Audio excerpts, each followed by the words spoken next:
Hades and Hades 2 on Steam Deck, so both of these games are verified. I started playing this one a while ago, then I forgot about it completely. Then Hades 2 got verified and also was out of early access, so I was like, okay, I need to pay attention to this once again. So both of these games are from Supergiant Games, they are both verified, and it says everything works correctly. When it comes to Hades, at least the first one, well, both of them, actually. I had some issues launching the game for the first time. So if you go to properties, make sure if the game doesn't launch that you're using either Proton Experimental or go into Installed Files and click this button, Verify Integrity of Game Files. When I moved them to my MicroSD card, they stopped launching. This applies for Hades 1 and 2. So despite them being verified, for Hades 2 I needed Proton Experimental and verifying the integrity of game files. If you have it on the internal SSD, this shouldn't be an issue, but for a couple verified games, this shouldn't be an issue. This should work right out of the box. That's kind of the point, at least in my opinion, whether you install it on your internal drive or your microSD card. But the good news about both of these games is that they are both 11 gigabytes, so 11 gigs for Hades 1, 10.18 for Hades 2. So that's perfect, very little space. So if you want to use it into your internal drive, that's not an issue. They occupy very little space. And with that, I want to thank Instant Gaming for sponsoring this video. Instant Gaming is a website to get cheaper games for PC, PlayStation, Xbox, and Nintendo Switch. You can find Arc Raiders for $32.41 US, or pre-order games that are not out yet, such as Crimson Desert Deluxe Edition for $67.16 US. Personally, the one I'm excited for the most this year is Resident Evil Requiem. You can find it for $60.21 US for the Steam version. And with all that being said, we're giving away one free game to one of you guys each month from Instant Gaming. Hit the orange button that says participate, follow myself and Instant Gaming in social media for more chances. And thanks again to Instant Gaming for sponsoring this video. Let's continue. While choosing Hades 1, make sure you choose a Vulkan. It says Steam Deck, so it should be pretty clear. And don't ask again, so you can just jump straight into it. Okay, so for the first Hades game, 800p, right out of the box, no problems with that one. When it comes to settings, I highly recommend disabling screen shake, but that's personal preference. And the game, as you'll see, is locked to 60, but if I open this menu, I can disable the frame limit. I'm going to do that for the docked footage. So now with unlocked frame rates, then I'll show you locked frame rates on handheld mode. We're now into the game, 200 FPS, and you might say, oh yeah, obviously it's a 2D game, who cares? Yeah, but that's not always the case. You'd be unfortunately surprised. Many 2D games of this style are actually not always over 100 frames on Steam Deck. Looking at you, Prince of Persia, Rogue Prince of Persia. That one drops below 60 and stutters. So yeah, I think it's necessary to check those out anyway, especially after they get verified. When it comes to image quality, it's perfectly fine. I don't even think you need to do any super sampling for this one to look good. There are 3D models, don't get me wrong. There is some 3D going on, pretending to be 2D, but that's not a problem. My problem with this one is that it's not 16 by 10. You're not using the entire screen. There are a couple ways to fix this. One of them is to basically use a mod, like I do on many 2D games like Hollow Knight, that you basically edit a script and change a value or two, but that apparently crops the game itself, because the game was not built with that in mind. You can do it. Or the other solution that I personally do not like, if you don't care, is to actually make the game either stretch, which will fill the entire screen, or use fill, I think is the other one. Personally, if you're doing any of those, make sure that in the video settings, you're using like 720p or something like that on borderless. And using one of these options, you can either stretch it or fill, but again, by doing that, you are basically zooming in, like you did if you were a 2000s kid and you had a DVD and wanted to have the entire screen, you had to zoom in. Well, that's basically what we're doing.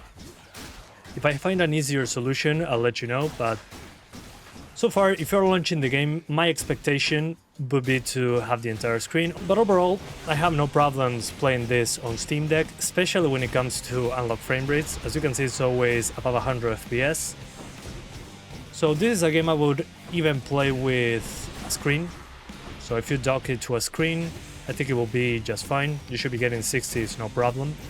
I will go for 1080p though, but still, shouldn't be a problem. Welcome back, we're now in handheld mode. As you can probably notice now, we have those black bars at the top and bottom. Again, no big deal, but if you care about that, well, that's a problem. It's 16:9.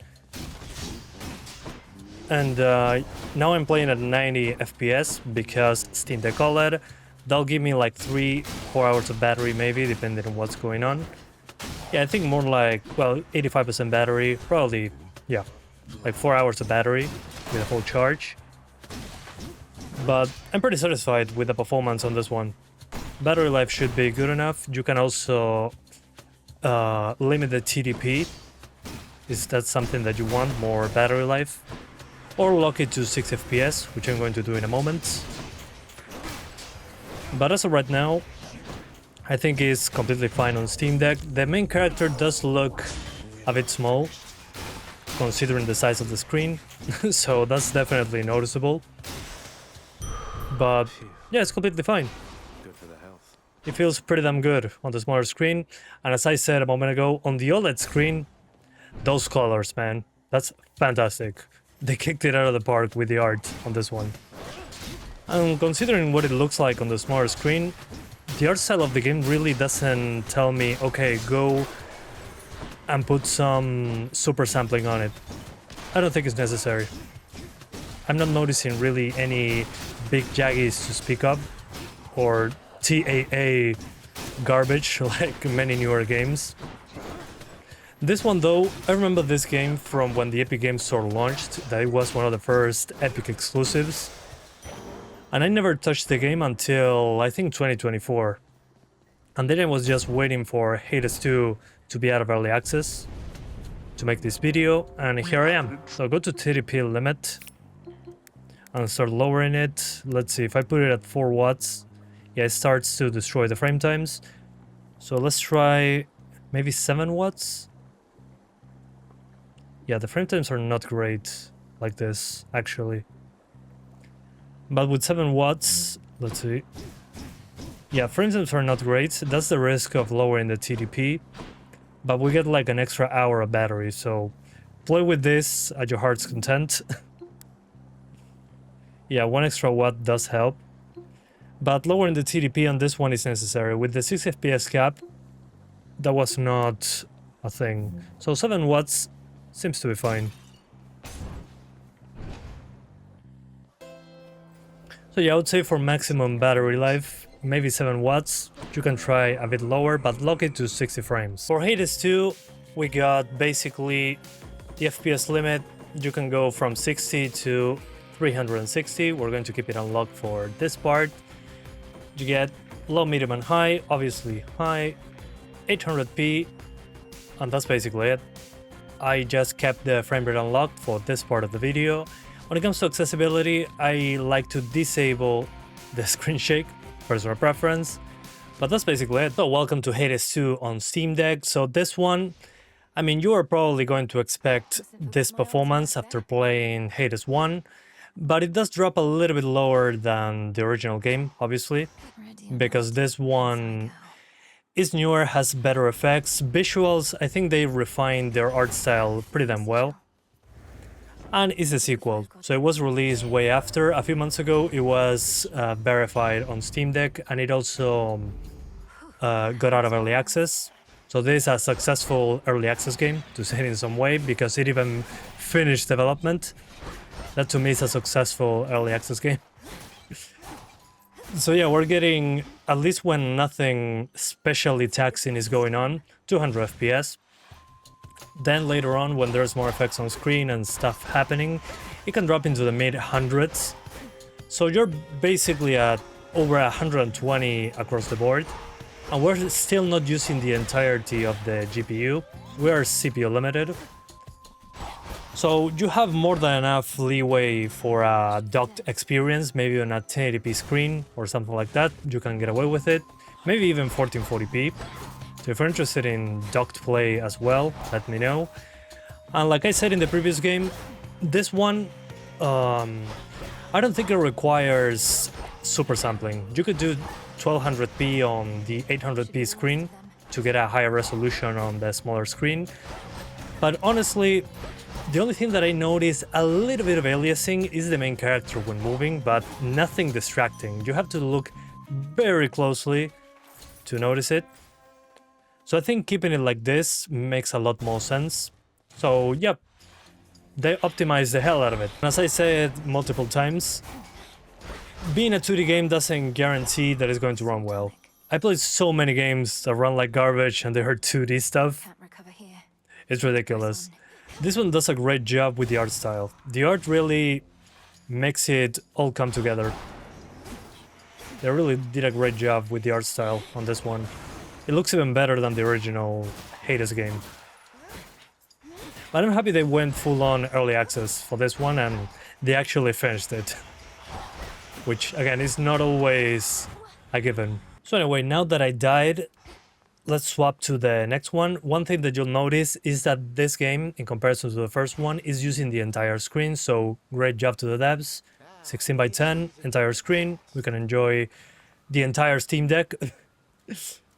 So let's see what it looks like on the smaller screen and battery life and all that. Alright, welcome to Handheld. As I said a moment ago, look at the freaking... Well, you cannot see it in the video, but the OLED screen really pops with this art style. It's stupidly good looking. So I'm happy to see that, and the fact that we get the entire screen. Except when the characters show up there, but that's a menu. The game itself is completely using the entire screen. So that's fantastic. Great update over Hades 1, which is an older game. So I'm fine with it.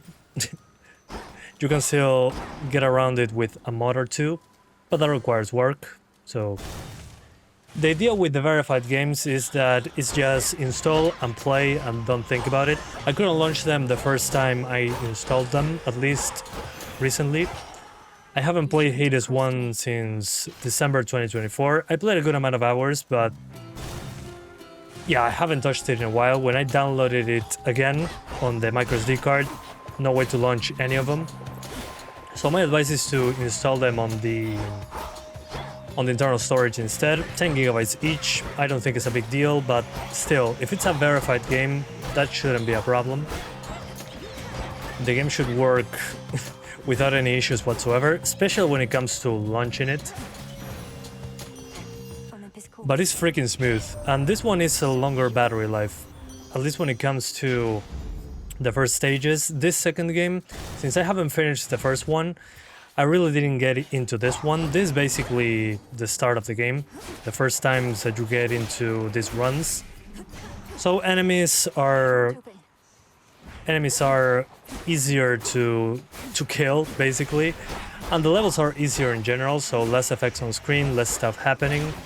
That's why we're getting like 4 hours of battery expected at 90 FPS, which I think is completely fine. I mean, 4 hours is a fantastic runtime for the battery. Just limit the TDP to maybe 5-6 watts, something like that. But at 90 FPS, considering this is the battery life we get, even on the LCD Steam Deck, I would expect like 4 hours at 60 Hz. Plus, you can dock this game and play it just fine on a TV. It's not demanding at all when it comes to the GPU. Which again, coming from a new game in 2025, 2026, it's a big deal. Because again, it doesn't matter if the game is 2D. I've seen plenty of 2D games that look worse than this one, that have stuttering issues or are not stable like whatsoever. So it's great to see this in a new game, at least in my opinion. GG. But yeah, I'm really enjoying the game on here, especially considering how good it looks on the OLED screen. Should they be verified, both of them? Well, I think they should, but at the same time, I think that the obvious thing that they should do right now is solve that issue that on the microSD card the game sometimes does a launch, and well, the solution is to basically either choose another Proton version, in my case experimental, or install it on the main drive, in this case the SSD.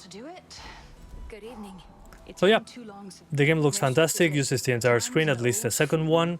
Battery life is stupidly good on the second game in comparison to the first one, but again, maybe that has to do with how much progress I have on the second game over the first one. On the first one, I'm a little bit more ahead when it comes to the levels and all that, so more stuff on screen. Yeah, locking it to 60 doesn't really increase battery that much, maybe 20 more minutes. So maybe a TDP adjustment, maybe 6 watts. Yeah, 6 watts seems to have done the job. Again, if you have the LCD Steam Deck, you can do the same as here, but a little bit less battery life. So at 60 FPS, yeah, nothing to complain about. 5 freaking hours of battery or more. When I'm getting destroyed. Holy hell. Yeah, I mean, the Steam Deck's fan is not even on. That's how freaking ridiculously smooth and low weight this game is. And the music's a banger. So yeah, 5 hours on the OLED at 60 with a 6 watt TDP. Oh my god, I suck. Yeah, it's hard to speak and play at the same time. But again, I think these two games are ideal for Steam Deck.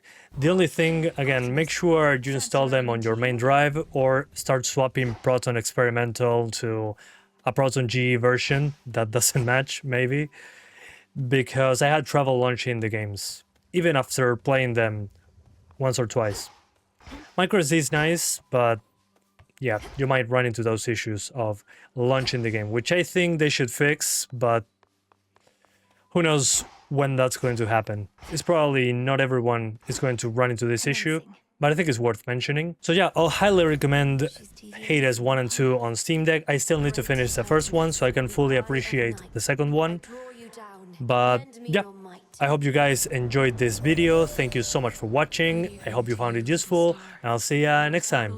Bye guys. Thanks for watching.